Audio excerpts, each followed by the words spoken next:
싹 쏠려갔으니까 뭐 어떻게 할 수가 없었죠. 본인들도 수사 초기니까 어떤 결론이 난 게 아니니까 그렇게 찬성하긴 어려웠다. 아니요. 근데 예. 그거보다는 그렇게 해서 박근혜 대통령 국민의 힘으로 네. 끌어내렸잖아요. 그 문재인 대통령 정부 세웠잖아요. 그런데 그 대통령, 그 국민들이 5년 동안에 문재인, 자기들이 세운 문재인 정권의 환멸을 느껴가지고 심판해 버렸잖아요. 20년, 50년 집권, 장기 집권 한다고 했던 그 정권 5년도 못 네. 참아가지고 심판해 버렸잖아요. 네네. 그 심판하는 게 방법이 없으니까, 국민의힘 쪽에서는 대항마가 없으니까, 심지어 문재인 대통령이 임명한 검찰총장을 갖다가 띄워가지고 네. 이쪽에 말하자면 구워져가지고 심판해버리는 이런 변칙이 발생했잖아요. 네.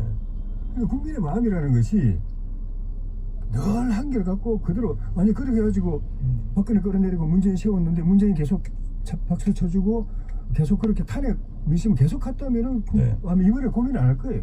그냥 그대로 갔을 텐데, 나중에 혹시라도 만약 이재명 민주당이 다시 집권해가지고 국민들이 그 환멸을 느껴가지고 또 바꾼다고 그러면은 이번에 찬성한 사람들이 오히려 또 욕 들을 수도 있다. 네. 자, 관련되는 질문 한번 해볼게요. 네. 관련해서 이제 의원총회에서 국민의힘이 이제 차기 비대위원장 누구 세울지. 예. 근데 뭐 유승민 의원 같은 분은 탄핵 찬성한 사람 세우면 뭐 망한다. 네. 국민의힘 망한다 이런 저 주장도 이제 하기는 했는데, 권성동 원내대표가 겸임하는 반대한 사람, 탄핵을 반대한 사람, 탄핵을 반대한 사람이 사람을 세우면 비대위원장을 예. 세우면 예. 약간 저 속어적인 표현을 썼어요. 예. 망한다고 이제 얘기를 했는데, 예. 지금 권성동 의원이 겸임하는 방법과 초선 김재섭 의원이 이제 뭐 검토되고 있다 이런 얘기가 나오고 있거든요. 어떤 사람이 맞는 게 맞다고 보세요? 김재섭 의원을 내세우는 건 쇼죠. 아, 그래요? 쇼도 민주당처럼 문재인 정권처럼 쇼하면은 탁현민처럼 쇼하면 그거는 국민들 마음에 스며드는데, 우리 당은 쇼가 체질이 안 맞는 당이 괜히 흉내만 내다가 근데 어쨌든 뭐 탄핵에 찬성 혹은 뭐 친윤 색채가 강한 의원 하면은 그것도 또 모양새가 그렇게 좋지는 않다 이런 좋지요. 얘기도 있거든요. 그런데 어차피 그 의원들이 당내에서 비대위원장 선출하기로 뭐 결정 받던 것 같거든요. 네네. 그러면 지금은 당 중진들부터 해서 실질적인 리더십을 가진 사람은 거의 다 친윤인데, 네네. 친윤은 대통령이 이 지경 올 때까지 제대로 말 한마디 못하고, 어떤 때는 대통령이 잘못된 결정을 내리는데 그거 막 그냥 행동부대 해가지고 대통령 시킨 대로 그냥 당내에서 관철하는데 예. 앞장서고, 그러니까 대통령이 뭐 사례 판단을 못해가지고 이렇게 그 극도에 오바된 그런 행동까지 오게 되는데 책임 있는 분들이잖아요. 네. 그분들은 판단에도 문제가 있고 대통령 모시는 처신에도 문제가 있던 사람이잖아요. 어쨌든 새로운 인물이 나와야 거기서 된다는 누가 나오면은 거고요. 예. 대외적으로 국민들이 바라봐도 아니고 그런 정도의 판단력 가지고 그런 정도의 그 공공심이 없이 그렇게 해가지고 이 국민을 위기를 돌파할 수 있겠습니까? 네, 신경민 의원님 죄송합니다. 이게 예. 시간이 한 40초밖에 안 남았네요. 아니, 예. 기본적으로 금방 뭐 쇼 얘기하셨는데, 민주당도 뭐 쇼적인 측면이 있지만 국힘당도 쇼적인 측면이 많이 있습니다. 근데 이건 하여튼 국힘당이 친윤을 얼굴 간판으로 내세워서는 이건 쇼도 성립하지 않고 완전히 TK 지역당으로 전락할 가능성이 매우 높아서, 일단 김재섭 의원은 말은 되는 것 같아요. 아, 그래요? 네, 그래서 이쪽 방향으로 간다 그러면은 국힘당이 뭔가 바뀌겠다는 그런 이미지를 주는 데는 되는데, 과연 이게 얼마나 힘을 받을 수 있느냐는 미래의 일이기 때문에 예측하기 쉽지 않습니다. 네, 오늘 말씀은 여기까지 듣겠습니다. 지금까지 조혜진 전 국회의원, 신경민 전 국회의원이었습니다. 말씀 감사합니다. 예, 고맙습니다. 뉴스레터 K 1부 마치고 2부가 이어집니다.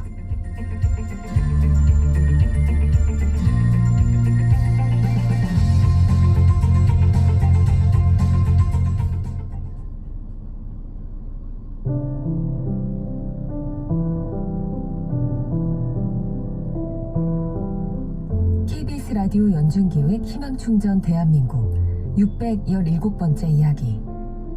안녕하세요. 아나운서 유지원입니다. 이른 새벽, 혜준이가 연탄불을 갈기 위해 일어납니다. 아직도 연탄을 떼는 이 낡은 집에서 혜준이와 여동생, 할아버지가 살고 있는데요.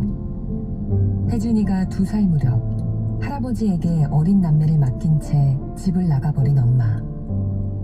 없는 살림에도 할아버지는 늘 사랑으로 손주들을 보살폈습니다. 서툰 요리지만 아이들 끼니 한번 거른 적 없고 단 하루도 쉬지 않고 일을 해온 할아버지. 하지만 쳇바퀴처럼 반복되는 생활고는 겨울이 되면 더 깊어질 수밖에 없는데요. 연탄가스에 노출된 허름한 방과 찬물만 나오는 낡은 욕실, 따뜻한 외투 한 벌 사줄 수 없는 어려운 현실이 할아버지의 마음을 안타깝게만 합니다. 조금 더 안전하고 따뜻한 공간이 필요한 혜준이 가족을 위해 여러분의 온기 어린 마음을 전해주세요. 여러분의 따뜻한 손길이 희망의 빛이 됩니다. ARS 060-700-1580 060-700-1580 한 통화 3,000원으로 희망을 선물해주세요. KBS 라디오 연중기획 희망충전 대한민국은 초록우산 어린이재단, 인탑스 주식회사, 그리고 청취자 여러분과 함께합니다.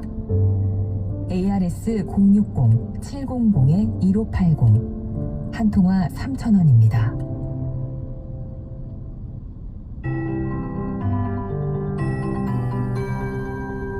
KBS 58분 날씨. 현재 한파주의보가 경기 북부와 강원 일부에 발효된 가운데 내일까지 특히나 춥겠습니다. 충남 서해안과 전라 서해안, 제주에는 강풍특보도 내려져 있고요. 전국에 강한 바람이 불어서 체감 온도는 실제 기온보다 더 낮습니다. 대부분 해상에 물결도 높게 일겠습니다. 내일 아침 기온 살펴보면 서울이 영하 5도로 영하 6도대까지 떨어진 오늘보단 기온이 높아도 거의 비슷한 추위가 이어지겠고요. 또 두 자릿수의 영하권의 기온을 오늘 기록했던 파주나 동두천, 대관령도 내일 아침 영하 12도, 거의 역비슷하게 오늘과 비슷한 추위가 있겠습니다. 또 대전이나 세종은 영하 6도까지 떨어지겠고, 대구 영하 5도, 광주 영하 4도, 부산도 0도에 그치겠습니다. 내일 아침 아주 따뜻한 옷차림이 필요하겠습니다.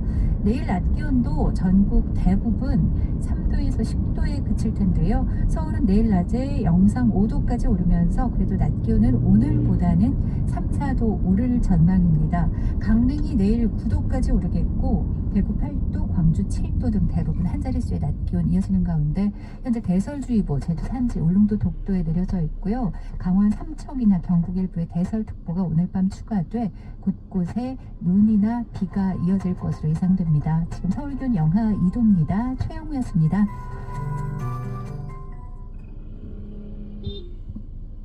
한국인의 중심 채널 KBS 제1라디오가 6시를 알려드립니다.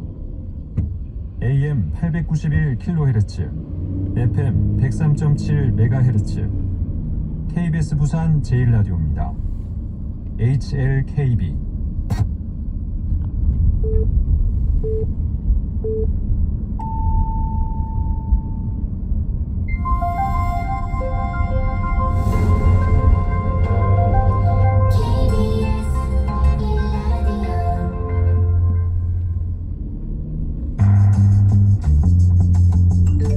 여러분은 지금 퇴근길 시사편지 한 장, KBS 1라디오 뉴스레터 K를 듣고 계십니다.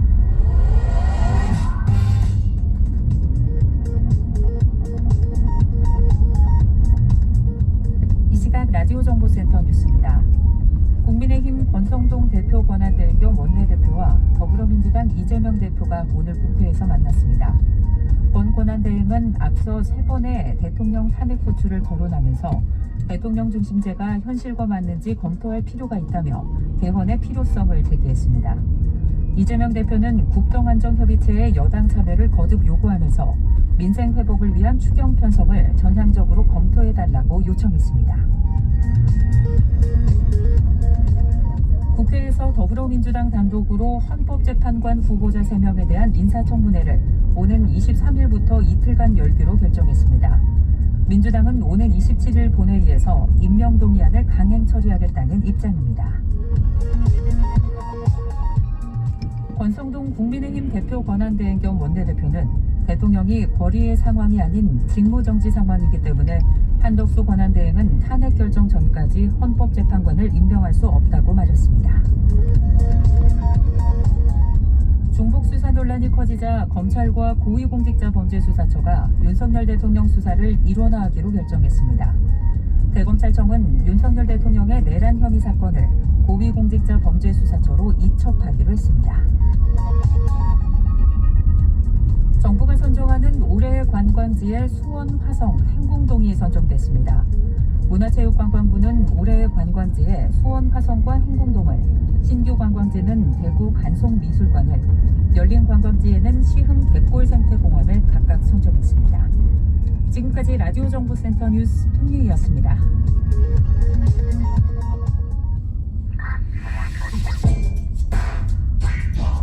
뉴스의 진수를 보여주는 인터뷰 뉴진수.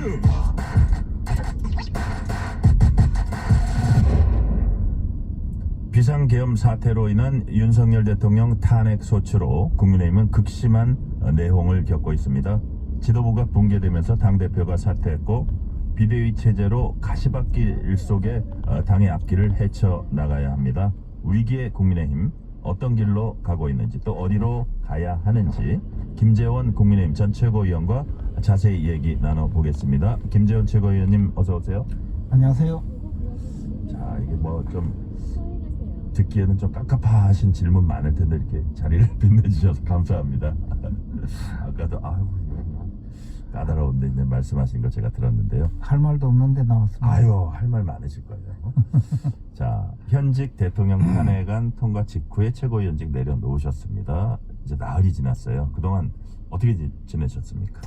근데 이제 우리 보수 정권 내지 보수 진영의 대통령이 연거푸 탄핵을 당했거든요. 그리고 그 앞에 박근혜 전 대통령 그 앞에 이명박 전 대통령은 또 퇴임 후에 구속되어서 대통령의 예우가 박탈되는 그런 지경이었고요. 그렇게 생각을 하면 이제 이 보수 정권 내지 보수 진영 더 나아가서 보수 진영의 그 가장 주축인 우리 국민의힘 이 전체 심각한 위기이고 네. 존립의 근거가 조금 불투명해진 상황이 아닌가라는 생각 때문에 좀 많이 우울하게 생각을 합니다. 네. 만약에 뭐 대통령 탄핵이 받아들여진다면 내년 상반기 중에 대선이 있을 거다 뭐 이런 예측도 하고 있지 않습니까? 그러면 우리 당은 또 후보를 내세우고 국민들께 정권을 재창출할 수 있도록 우리가 집권할 수 있도록 도와달라 표를 얻으러 나갈 텐데 그때 국민들 입장에서는 그렇게 물을 거 아닙니까? 당신들은 대통령으로 뽑아주면 탄핵이나 당하는 그런 정당 아니냐, 네. 무슨 낯짝으로 또 왔냐라고 물으면 할 말이 없을 거라고 생각돼요. 요즘 그런 의미에서 굉장히 마음이 좀 아프게 지내고 있습니다. 네. 국민의힘의 큰 위기다. 뭐 이런 국민들 이렇게 볼 면목이 없다. 뭐 그런 취지로 말씀해 주셨고요. 자, 비상계엄과 대통령 탄핵 소추란 이 격변의 순간에 정치인들은 제각기 판단에 따라서 뭐 다른 모습으로 이렇게 대응을 했습니다. 지금 같은 정국에서 김재원 전 최고위원님이 생각하는 정치적 판단의 기준, 그 기준은 무엇일까요? 그래서 말씀드렸다시피 이 상황에서는 보수 진영 내지 보수 정치 세력 자체가 이제 존립이 위태로운 지경으로 갔다는 거죠. 그러나 우리 국민들은 지금 보수 정당 내지 보수 정권이 밉기도 하고 또 그 실망스럽기도 하고 좀 심하게 반응하는 분들도 당연히 있죠. 그러나 우리나라를 굳건하게 지켜온 이 메인스트림 본류는 보수 진영이었거든요. 네.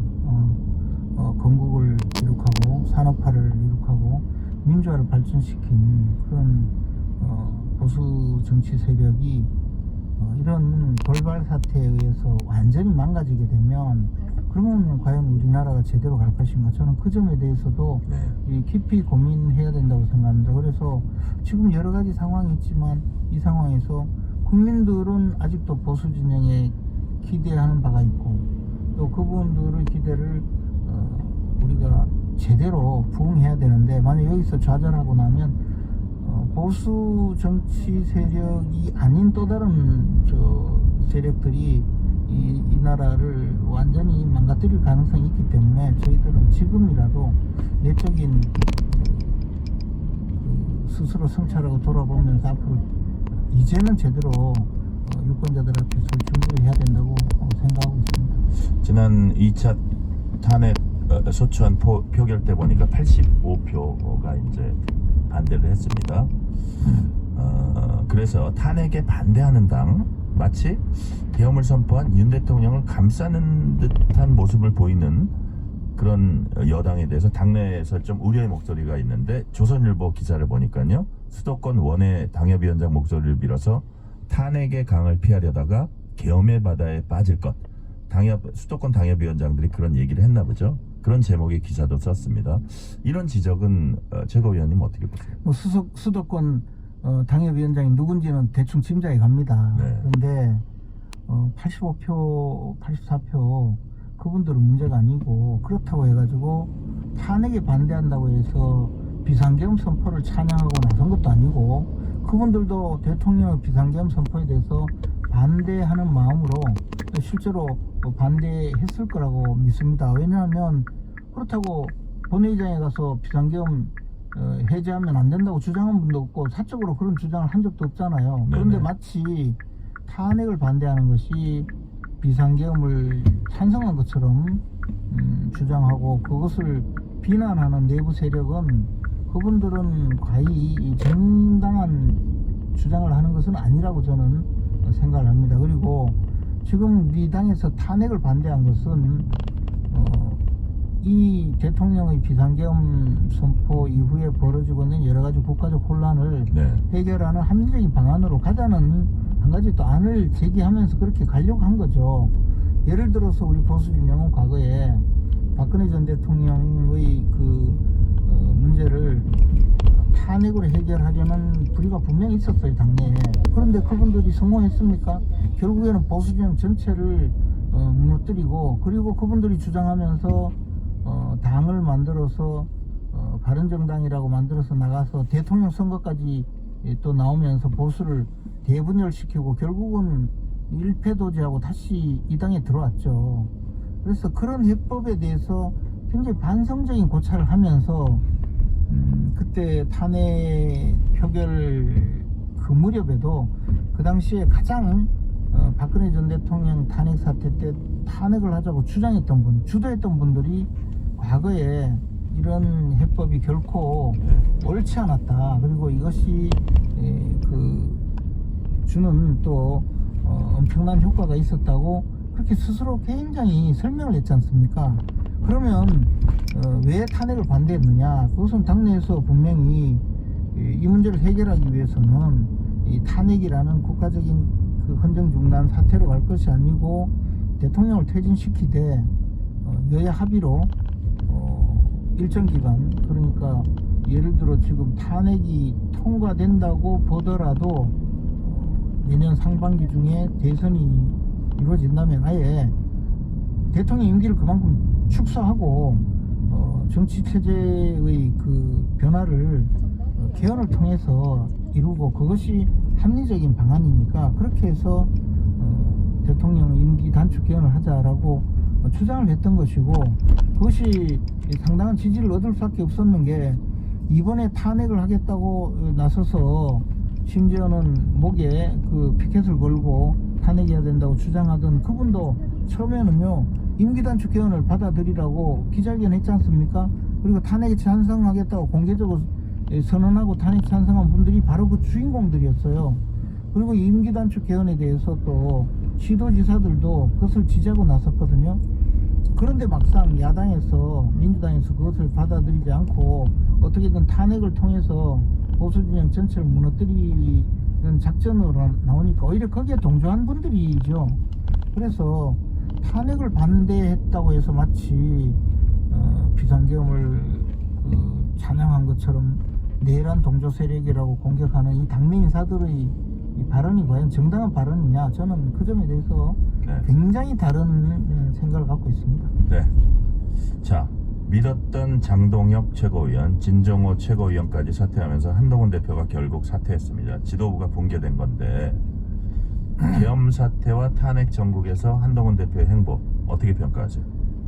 한동훈 대표는 처음에는 탄핵은 반대하겠다. 그리고 그 다음에 정치인들 체포뿐만 아니라 자신에 대해서도 체포하려는 그런 시도가 있었다고 하면서 갑자기 또 대통령의 즉각적인 직무 정지 또 그리고 아주 그 단기간 내에 직무 정지를 하고 그리고 그 하야를 주장하면서 또 그 다른 그 상태로 주장을 했었고 그리고 나서는 대통령이 이미 직무가 정지되었다고 하면서 또 한덕수 국무총리를 불러서 공동성명이라고 또 발표를 했고 그리고 더 나아가서 갑자기 또 탄핵에 찬성에 나서고 그리고 대통령을 출당시키겠다고 윤리위원회를 소집하고 그렇게 여러 가지 그 행보를 보였죠. 근데 그러면 그 과정이 물론 하루하루 상황이 달라졌다고 주장할 수 있지만 당내 많은 분들도 나름대로 엄청나게 고민을 했고 저를 포함한 많은 정치적으로 현장에 오래 있었던 분들 특히 당내 중진 의원들은 그분 나름대로의 생각이 있었을 텐데 한동훈 대표는 그런 하루하루 돌변하는 결정을 하고 발표를 할 때 단 한 번도 최고회의에서 협의를 하거나 의견을 모으거나 한 적이 없고 혼자 독단적으로 그런 주장을 했고요. 그뿐만 아니라 최고회의뿐만 아니고 당내 예컨대 뭐 의원들 탄핵 찬성을 당론으로 제안합니다. 이런 제안을 할 때나 그다음 대통령 출당이나 제명 윤리 소집할 때 이럴 때도 아무런 얘기가 없었어요.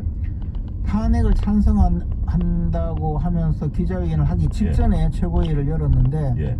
그런 기자회견을 하겠다는 이야기조차 한 적이 없어요. 그래서 저희들은 최고회의 끝나고 나와서 얼마 있다니까 언론에서 한동훈 대표가 이런 발표를 했는데 어떻게 생각하냐라는 언론인의 전화를 듣고 처음으로 그런 일이 있었습니까? 근데 직전까지 최고회의 할 때 그 이야기는 이런 방법 언급이 없었습니다 라고 이야기했었고 네. 그리고 또 갑자기 대통령을 출당시키겠다고 하면서 윤리위원회를 소집했다고 하는 보도가 있었는데 제가 너무 좀 돌발적인 상황이어서 어떻게 되나 싶어서 윤리위원회를 담당하는 실무진한테 전화를 해서 물어봤어요. 네. 이게 어떻게 되는 거냐 했더니 과거 박근혜 전 대통령 그 당시 탄핵 이후에 이런 문제를 제기하는 사람이 있어서 그때 이미 한번 검토를 했었고 지금 또 검토를 하고 있었는데 네.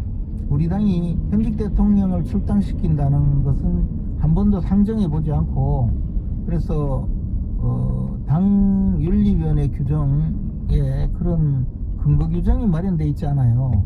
네. 그래서 절차도 없고 그리고 그런 내용으로 한 번도 다뤄보지 못했다. 그래서 아마 윤리위원회 오늘 열어도 이게 불가능하다라고 그렇게 결론을 내리고 말 겁니다. 그래서 대표가 저렇게 강력하게 주장하는데 무슨 하라면 움직이지 않겠냐 그랬더니 하다가 말 겁니다 표현을 그렇게 했어요.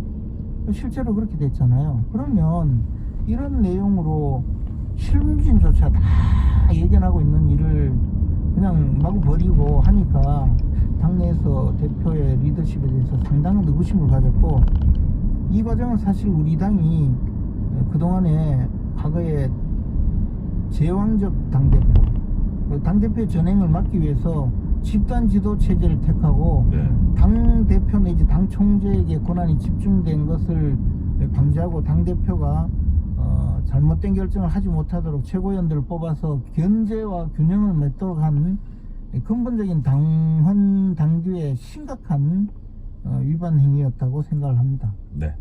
자, 그동안 이제 한동훈 전 대표는 여권의 가장 유력한 잠재적 대권 후보였습니다. 근데 이제 쫓겨났다는 표현도 누가 쓰고 뭐 여기에 윤심이 반영됐다 뭐 이런 주장도 하고 그런데 만약에 조기에 대선이 치러지게 된다면 한동훈 전 대표가 컴백할 수 있을까요?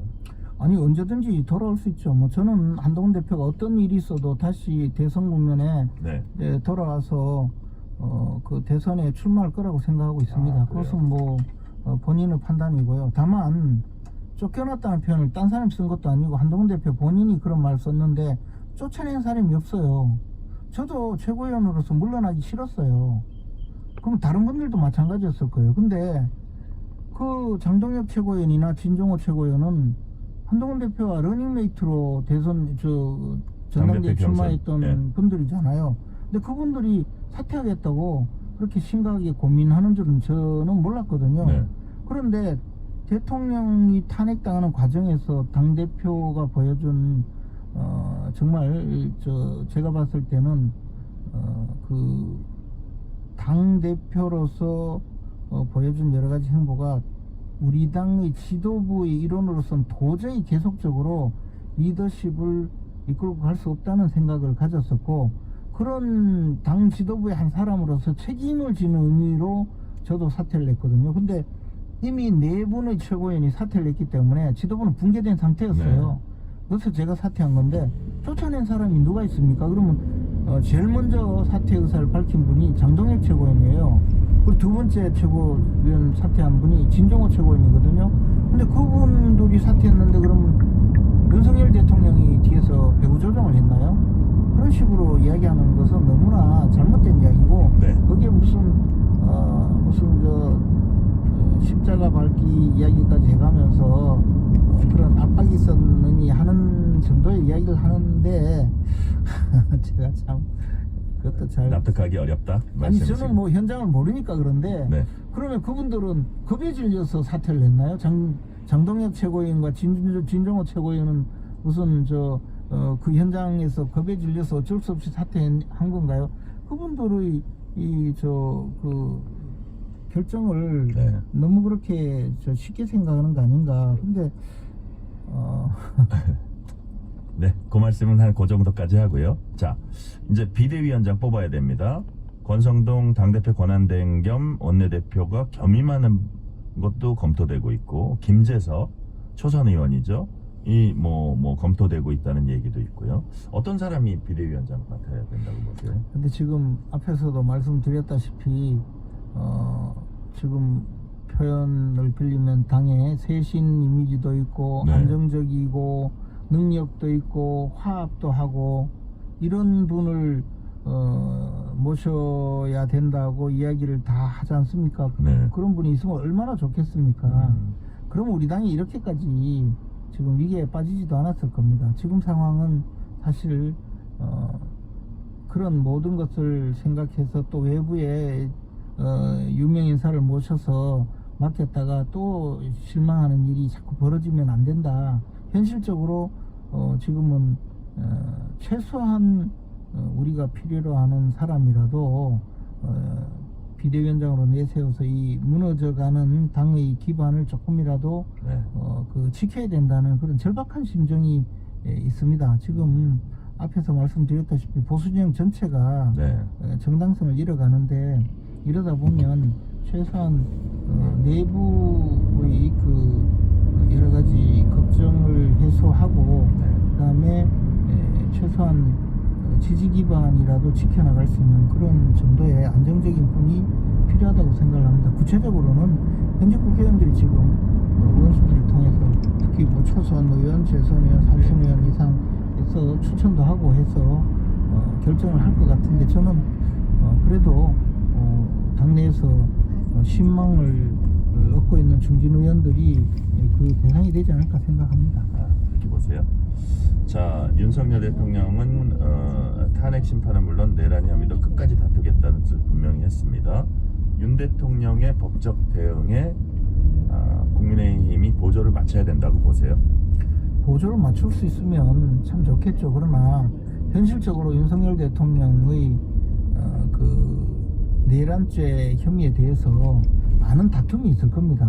그리고 탄핵 심판에 대해서도 많은 다툼이 있을 텐데요. 네네. 그 점에 대해서 윤 대통령께서 지금 변호인단을 구성하고 변호인단을 통해서 지금 대응을 할 것이기 때문에 그 대응에 맡겨놓고 당에서 당의 입장에서 네. 지금 보수 진영의 전체의